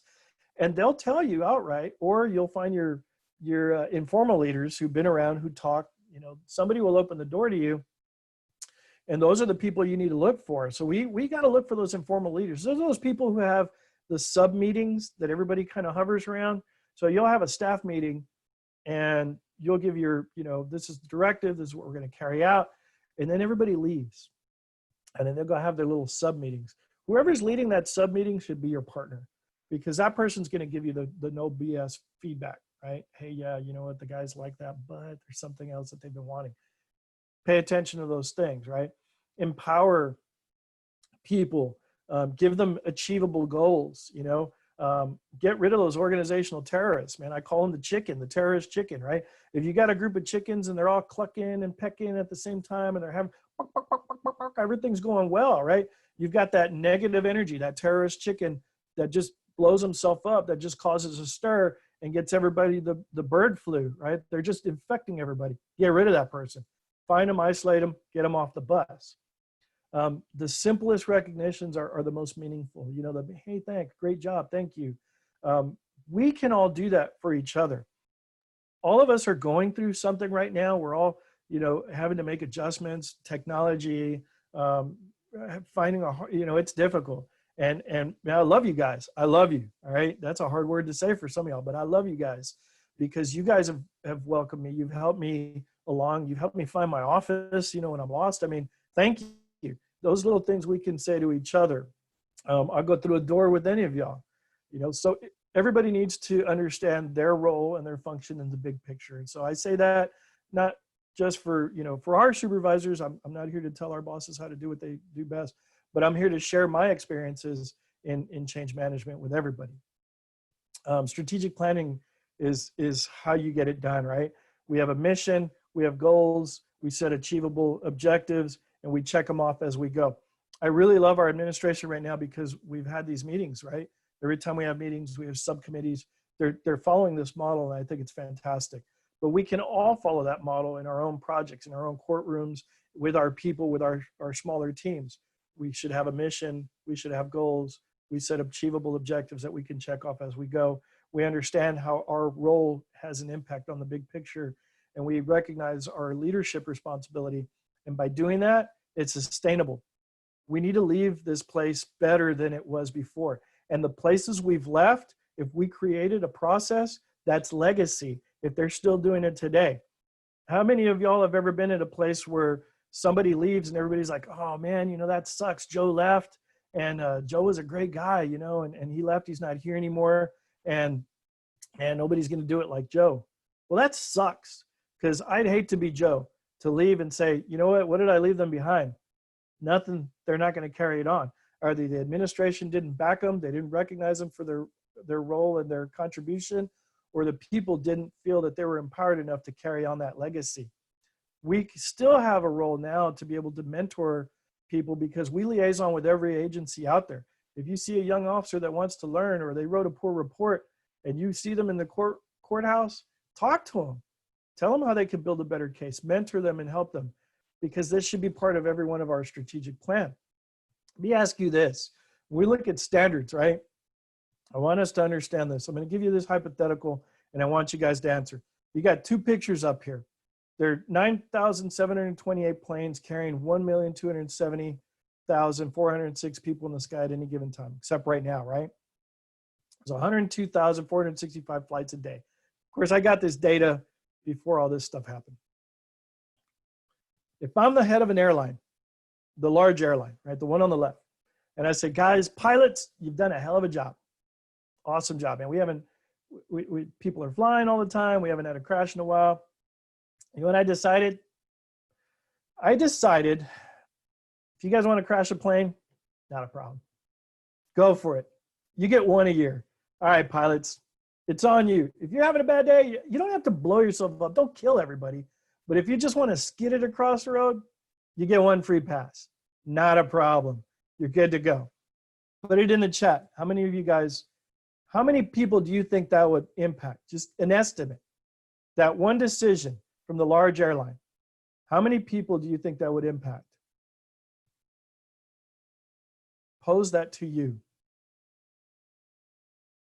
Give me a number. Millions, hundreds, right? Okay, too many. What if I'm the head of the small airline, the little Cessna, right? The little one. And I say, hey, look, guys, I know you guys have been complaining about our policies. We're a small airline. We've been doing good. We haven't crashed any planes. No big deal. We're not like the big airlines. We're a small airline. We're not going to hold the same standards as them. No big deal. I'll tell you what. You don't have to check the tires. No big deal. Everybody's been complaining. It just slows you down. I don't need you guys to check the tire pressure. No worries.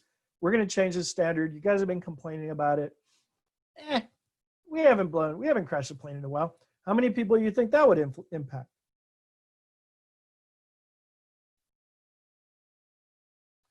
So the feedback I'm getting is that it's the same. Let me tell you this.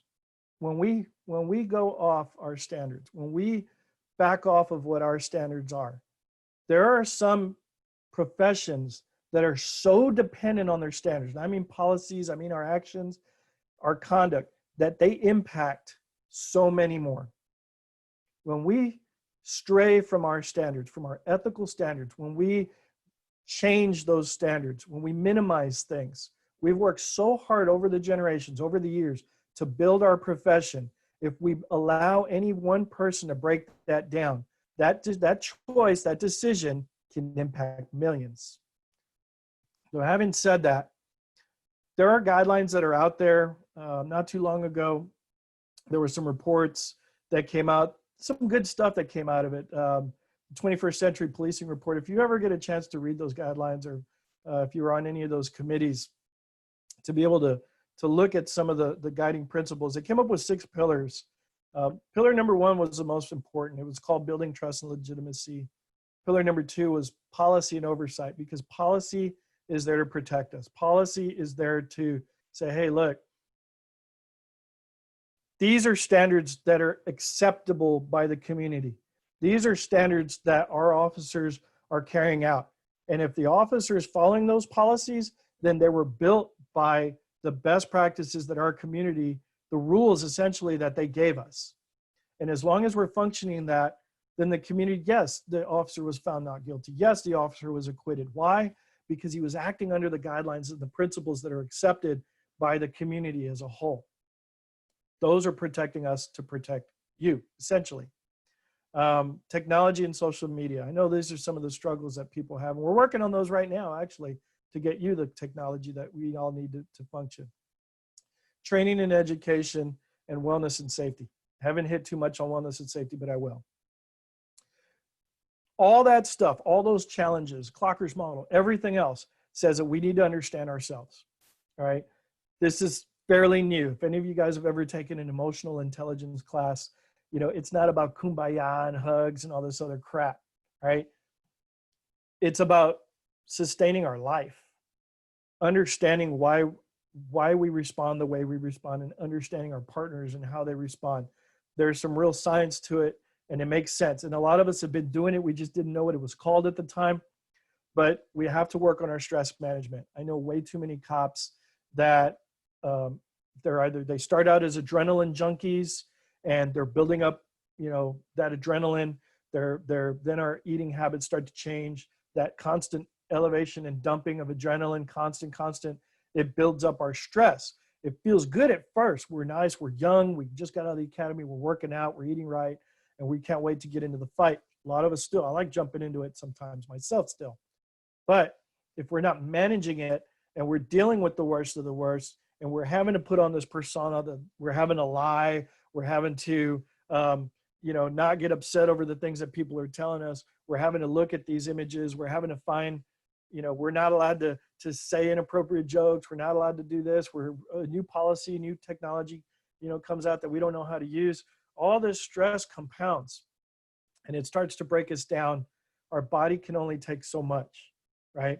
We have to work on stress management. We get ulcers, we have back problems, we have medication, we have vision problems, we have hip problems, we have all these issues. So now, early on, even cadets coming out of the academy, there's more focus on this. Hey man, I'm not asking you to go out there and be a bodybuilder, but I'm asking you to get up out of your chair and stretch every so often. It's going to help you in the long run. We have to find ways to communicate with people who aren't cops. We have to be able to go back to that human element and have friends. We have to be able to show emotion when bad things happen to our brothers and sisters, our own family member, and it's important. So we change the culture. We're starting to model the training to be practical, through scenario building, through role play, so that we're cognizant of things that we're doing. I love the training that we're doing in our firearms range. We're starting to move. We're starting to do things that are more realistic and practical to what we're doing out on the field. We're getting the input of our peers in our policies and building the rules, to match what we actually do, and that's part of it. And in doing so, we're getting those plates to start leveling out. We're building trust and accountability. We know that we have courageous men and women on our team, but what we want is to build moral courage. We want them to be able to step up and speak up when we need to. We want to change a culture. Bobby Kennedy had this quote here. I really like it. It says, "Few men are willing to brave the disapproval of their peers, the censure of their colleagues, the wrath of their society. Moral courage is a rarer commodity than bravery in battle or great intelligence. Yet, it's the one essential vital quality for those who speak to change a world that yields most painfully to change." So we have to find. We have to find that internal bravery to do the right thing all the time. This is this term that we need to get rid of, that forget everything you learned in the academy. Us as investigators, we see these young recruits that come in, and if you have an opportunity to talk to them, tell them, look, it's not about, we know there's budget cuts. We need, you might have heard things in the academy, go back and trust what they taught you, because that's where you need it. 20 years into your career, you better be 20 years better than your first day, not repeating the same day over and over again, right? We're partners to them. Encourage, if you ever get to sit on a hiring board, stick to those standards, right? Encourage field training officers to go out there and do the right thing. I want you to write down, put it in the chat. How many eyes see you in a day? What's your number? Remember that number I asked you to say earlier? Put your number in there. Steve says 1,000. How many eyes see you in a day? Put it in the chat. We're almost done. We got a few more slides. How many eyes? 10,000, 500, 250, 500, 100,000, 500. Think of this. I don't care what comes on the news at 5 o'clock today, or what patch they're wearing, or what badge they're wearing, right? Or the mistake, or some stupid decision that somebody made in another agency. Maybe it's one of our agencies. But every one of us have at least 1 million combined. We got what, 57, 58 investigators. We can impact and build trust with 1 million people in one day. Every opportunity we have with every interaction, every time somebody sees us, they need to see a professional. It's about building legacy, okay? We need to leave every place, every person we touch. Our influence has to be better. We want to, end goal is to leave it better than it was when we started, right? Our parents taught us this. We know that they worked hard to get us where we are, and they wanted a better life for us. The goal is to be the person we needed the most. This is my mom. She was the first in our family to go to college. She went to, at the time, Southwest Texas State University.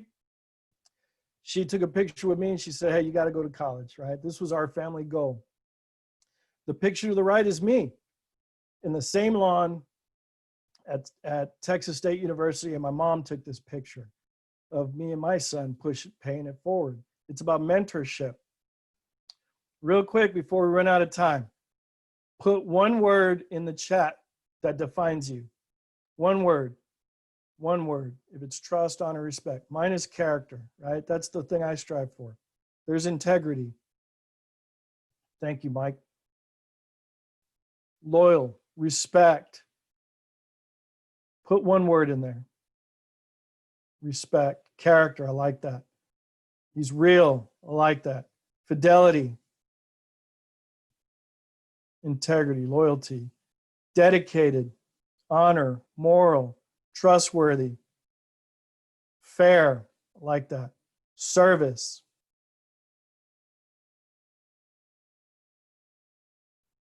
All those things that every one of you said, be proud. These are our peers, man. That's why I love working with y'all, because I'm proud, because together, all those things are us. This is our team. These are the benefits.